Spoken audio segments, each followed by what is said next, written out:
Buongiorno, buon popolo. Last week we were shivering in sub-zero temperatures. Tomorrow we're forecast balmy double-digit figures. The sparrows are noisily building nests in our Tuscan cypress trees, and I think St. Francis would be asking them to pipe down so that he could preach the good news of Jesus Christ. The Church exists to make Jesus Christ known. And whilst our building is a testimony, bricks and mortar alone do not communicate our relationship with God. It is our worship and life of prayer which express this.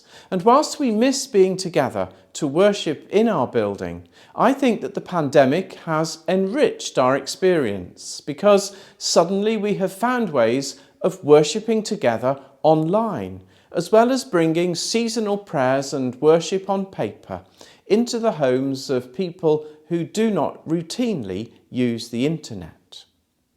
Much of this will continue after the lockdown has eased. But one aspect of enrichment I want to mention is the words of wisdom, which now appear regularly in our weekly bulletin and email.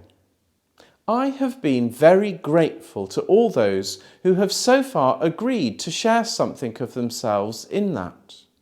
The purpose of this project is to introduce ourselves to each other across the generations of our church.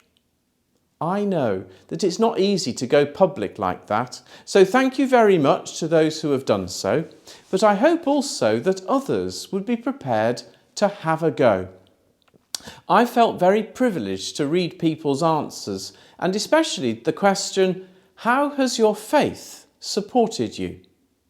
There's no right or wrong answer, and we might think that we have nothing wise or profound to offer, but the truth is that we all have a story to tell.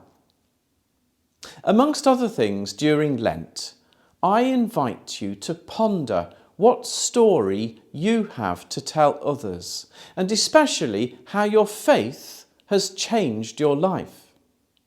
For those who have been part of the church for all or most of their lives, this might be a difficult question to answer. But perhaps another way of thinking about it is, how would my life have been different if I had not expressed or practiced the Christian faith? At its heart, the Christian faith is a story, the story of Jesus Christ of Nazareth.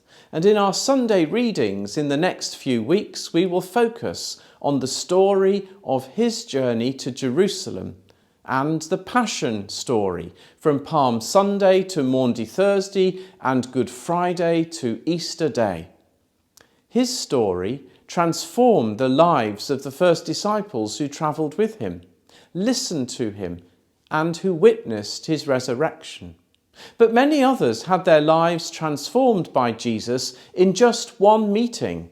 Perhaps they were healed by him, or had their relationships restored, or came to their right mind, overcoming some kind of challenge and beginning to live again in the clear light of day.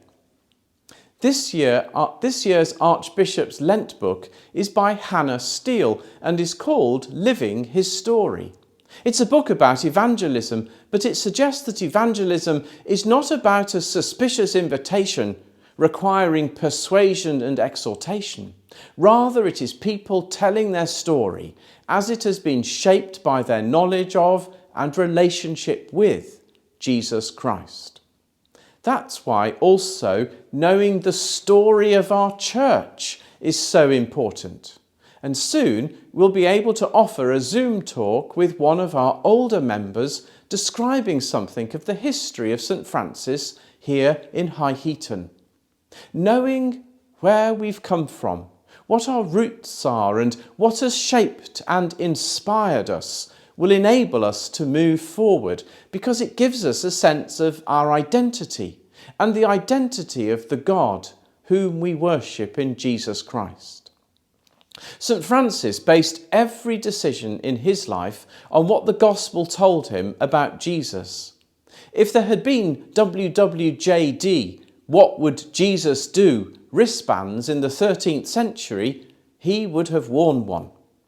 As we embark on this third decade of the 21st century, let us take time in Lent to recall how Jesus Christ has shaped our lives and find new ways to share that story with each other and the community of which we are a part.